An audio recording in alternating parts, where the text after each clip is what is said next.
pessoal, sejam bem-vindos ao canal Português à Mesa. Na parte da nossa revisão de hoje, a segunda parte, é necessário você baixar o arquivo para fazer a leitura dos textos que aqui nós vamos discutir, para que você não tenha dúvida na hora de responder as questões.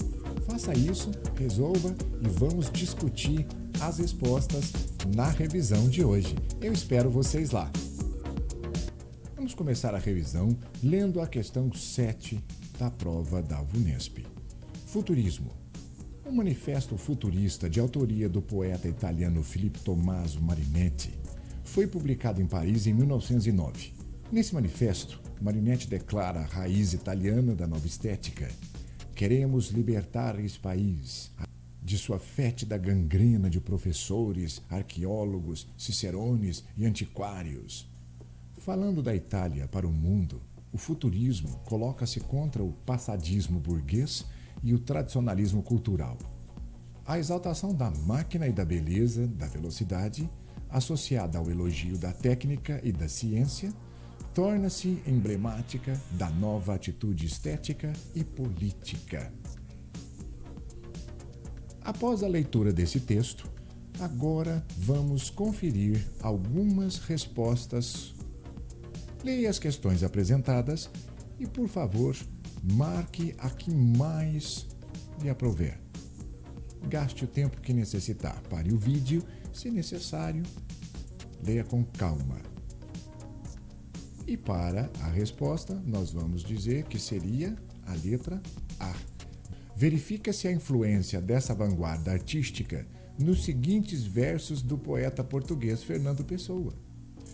Vamos ler. Mas há outra vez a raiva mecânica constante, outra vez a obsessão movimentada dos ônibus, e outra vez a fúria de estar indo ao mesmo tempo dentro de todos os comboios de todas as partes do mundo, de estar dizendo adeus de bordo de todos os navios, que a estas horas estão levantando ferro ou afastando-se das docas. Segundo o Manifesto Futurista, escrito por Filippo Tommaso Marinetti, um dos principais valores desta vanguarda é a valorização das máquinas e das tecnologias da época, como uma representação da libertação do passado e um rompimento com as tradições.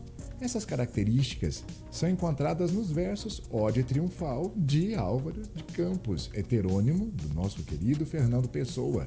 Como se nota ali, nós percebemos, olha, mas há outra vez a raiva mecânica constante, outra vez a obsessão movimentada dos ônibus. Espero que você tenha acertado, é isso. E a VUNESP novamente aqui, mais uma vez, colocando Fernando Pessoa, prestigiando o autor português. Vamos ver outra questão. Para responder às questões de 9 a 15, leia o texto extraído da primeira parte intitulada A Terra, da obra Os Sertões, de Euclides da Cunha. A obra resultou na cobertura jornalística da Guerra de Canudos, realizada por Euclides da Cunha para o jornal Estado de São Paulo de agosto a outubro de 1897 e foi publicada apenas em 1902. Vamos ler rapidamente? Percorrendo certa vez, nos fins de setembro de 1897, as cercanias de Canudos, fugindo à monotonia de um canhoneio frouxo de tiros espaçados e soturnos, encontramos, no descer de uma encosta, anfiteatro irregular, onde as colunas se dispunham circulando um vale único.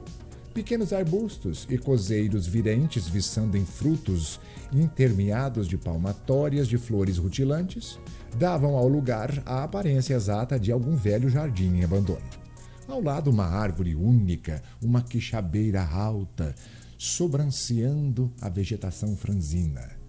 O sol poente desatava, longa, a sua sombra pelo chão e protegido por ela, braços largamente abertos, face volvida para os céus, um soldado descansava. Descansava havia 3 meses. Morrera no assalto de 18 de julho de 1897. A coronha da Männliche estrondada, o cinturão e o boné jogados a uma banda e a farda em tiras diziam que sucumbira em luta corpo a corpo com o adversário possante. caíra, certo, derrendo-se a violenta pancada que lhe sulcara a fronte, manchada de uma escara preta. E ao enterrarem-se dias depois os mortos, não fora percebido. Não compartira, por isso, a vala comum de menos de um côvado de fundos em que eram jogados, formando pela última vez juntos os companheiros abatidos na batalha. O destino que o removera do lar desprotegido fizera-lhe afinal uma concessão. Livrara-o da promiscuidade lúgubre de um fosso repugnante e deixara-o ali há meses, braços largamente abertos, rosto voltado para os céus, para os sóis ardentes, para os luares claros, para as estrelas fulgurantes. E estava intacto, murchara apenas, mumificara, conservando os traços fisionômicos de modo a incutir a ilusão exata de um lutador cansado, retemperando-se em tranquilo sono à sombra daquela árvore benfazeja. Nenhum verme, o mais vulgar dos trágicos analistas da matéria, lhe maculara os tecidos. Volvia ao turbilhão da vida sem decomposição repugnante, numa exaustão imperceptível. Era um aparelho revelando de modo absoluto, mas sugestivo, a secura extrema dos ares. Pessoal, depois de ter lido essa magnífica obra chamada Os Sertões, de Euclides da Cunha, você percebeu a beleza da descrição que ele faz. Tudo muito bem detalhado, você consegue enxergar sem visualizar nada, digamos assim, um paradoxo meio louco. Você consegue ver a foto somente com a leitura, somente com a proposta de Euclides. A VUNESP, sabendo de tudo isso, perguntou para você o seguinte: a linguagem do texto pode ser caracterizada como, pessoal? Leia e responda para mim. Leve alguns segundos. E a resposta seria rebuscada e técnica. Na obra Os Sertões de Euclides da Cunha, o narrador ou observador constrói um relato extenso e bastante detalhado do sertão nordeste brasileiro e da Guerra de Canudos. A obra é marcada pela mescla de estilos e gêneros, como o texto jornalístico e o texto literário. De forma geral, o narrador Euclides utiliza um vocabulário bastante rebuscado, além de recursos expressivos como aliterações, assonâncias, hipérboles, neologismos e metáforas. É uma obra magnífica e é também muito frequente o uso de termos técnicos, típico das ciências naturais, na construção das paisagens do nosso sertão brasileiro. É um livro muito difícil, denso, mas é uma maravilha. Aqui a VUNESP deixa claro que a linguagem é muito técnica e rebuscada. Espero que você tenha acertado. Vamos ver uma outra pergunta sobre o mesmo texto. Vamos ver a questão 10. Anteriormente ao texto transcrito, Euclides da Cunha menciona a existência de higrômetros inesperados e bizarros na paisagem. Constitui exemplo de higrômetro inesperado e bizarro no texto transcrito qual opção, pessoal? Vamos lá, meu querido. Você consegue. Leia com calma. Faça a sua análise. E a resposta é a letra C. O corpo abandonado do soldado. Considerando que um higrômetro é um instrumento usado para medir a umidade do ar, percebe-se que o corpo do combatente morto ali é uma metáfora associada a um instrumento desses, ao ser comparado no último período, como se fosse um aparelho capaz de revelar a secura dos ares. Ele até lembra-se que ele até menciona até os vermes ali não sobreviveram. Então, olha só como funciona. É isso aí, questão belíssima, parabéns à VUNESP. E vamos à questão número 11. Considerando o contexto histórico de produção do texto, o soldado abandonado e seu adversário possante podem ser identificados em termos políticos como o quê? Olha, esse livro também, você não pode se esquecer, que tem muito a ver com sociologia, porque, como foi falado no início da questão, é a problemática da Guerra de Canudos. O que você sabe sobre isso, pessoal? Perceba aqui E vamos a uma resposta. E a resposta correta seria a letra D, republicano e monarquista, respectivamente. O excerto, o trecho aqui que nós lemos, contextualiza os conflitos que envolveram os participantes do movimento social de Canudos, foi como eu te falei, e as forças governamentais. Naquele cenário, havia a percepção não comprovada e muitas vezes falsamente construída de que Canudos era formado por monarquistas. E é possível que alguns de seus membros fossem monarquistas e que o próprio Antônio Conselheiro, o personagem, digamos, principal dessa obra, fosse simpatizante do regime monárquico. Mas o movimento não tem conotação ideológica clara. Monarquismo, anarquismo, socialismo são rótulos imputados a eles de fora para justificar o massacre de mais de 20 mil sertanejos. Foi necessário criar a imagem perigosa e antiprogressista dos membros do movimento. No caso aqui, diziam ser monarquista significava ser contra a mudança moderna e a progressista que a República poderia trazer. Trata-se de um grande equívoco histórico, pois não há qualquer manifesto oficial que deixe claro o direcionamento de Canudos ao modelo monarquista. Mais adiante, o próprio Euclides da Cunha revê sua visão e posicionamento acerca do acontecimento histórico.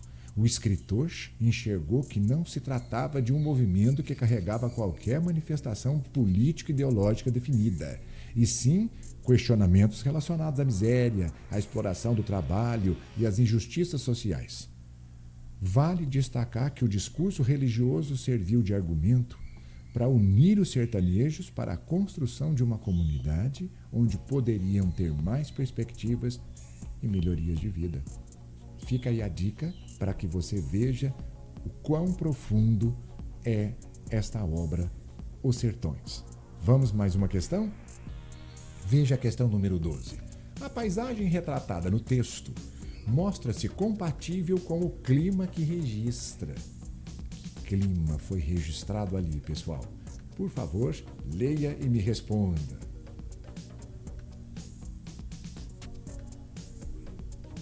E a letra C. Temperaturas elevadas e precipitações escassas e mal distribuídas ao longo do ano. O texto trata da paisagem da Caatinga, marcada pela presença de arbustos e espécies xerófilas de cactáceas palmatória, característica do sertão nordestino, onde prevalece o clima semiárido que apresenta elevada média térmica e chuvas escassas e regulares ao ano inteiro, não é, mesmo? É o nosso sertão brasileiro. Agora, vamos a uma outra questão. A questão número 13. Além da primeira parte intitulada A Terra, outras duas partes intituladas O Homem e a Luta compõem o livro Sertões. Verifica-se assim, na própria estrutura da obra, uma nítida influência do... Agora você precisa se lembrar de alguns detalhes que você estuda no seu cursinho, que seria determinismo, idealismo. Qual seria a resposta? Por favor, vamos lá? Eu aguardo um pouquinho. E a resposta seria a letra A, determinismo. Os Sertões, o livro Sertões, pessoal, é dividido em 3 partes. A terra, em que o relevo, o clima e a flora do sertão nordestino são descritos por ele. O homem, em que é a parte em que ele apresenta o sertanejo a partir de uma visão determinista, veja isso. E a última, que seria a luta, em que o narrador relata em detalhes. Eu nunca vi um livro tão detalhista para falar da Guerra de Canudos como esse. Ele detalha a Guerra de Canudos. Tal divisão aqui do livro é associada à teoria determinista de Taine. Você se lembra? Hippolyte Taine, que defendia que o comportamento humano é determinado por 3 fatores: o meio, a raça e o momento histórico. É o determinismo. O Machado de Assis também usa muito isso nas obras dele, né? As ações humanas seriam causadas, portanto, por fatores pré-determinados. muito profunda, é uma questão filosófica dentro da proposta da língua portuguesa, hein? Pessoal, pesada a prova. Vamos lá, ó. Questão número 14. Considerando-se o contexto, o termo que qualifica o substantivo na expressão adversário possante, lá no quarto parágrafo, tem sentido oposto ao termo que qualifica o substantivo em qual outra versão? Agora eu peço para que você volte lá no texto e verifique o quarto parágrafo. Faça isso agora e perceba como ali está sendo retratado. Qual letra seria a letra correta aqui?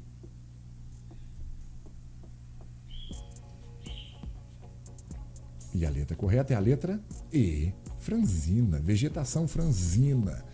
Nesse adversário possante, o termo que qualifica o substantivo adversário é o adjetivo possante.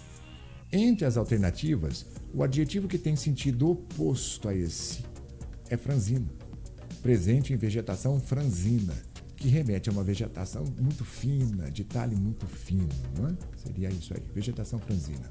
Tudo bem? Vamos ver uma outra questão? A questão número 15, que agora é gramática. É o emprego da voz passiva. Aqui é necessário você lembrar-se sobre isso e nos próximos vídeos de revisão faremos revisões de gramática e vamos falar um pouco sobre essa proposta aqui da voz passiva. Como é a voz passiva retratada aqui neste trecho, nesta questão? Por favor, me dê uma resposta.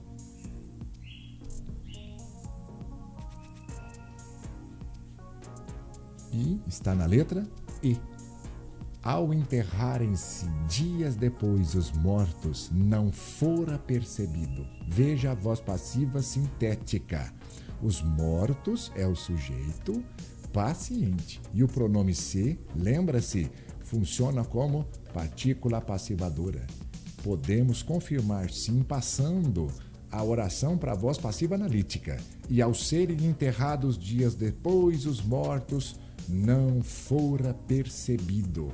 Veja isso. Tudo bem? Aprendeu? Ao enterrarem-se dias depois, os mortos não fora percebido. Era isso aqui. Eu espero que você tenha conseguido entender bem. E eu te aguardo na sequência com o próximo vídeo com um pouco mais de revisão da prova da VUNESP. Um grande abraço.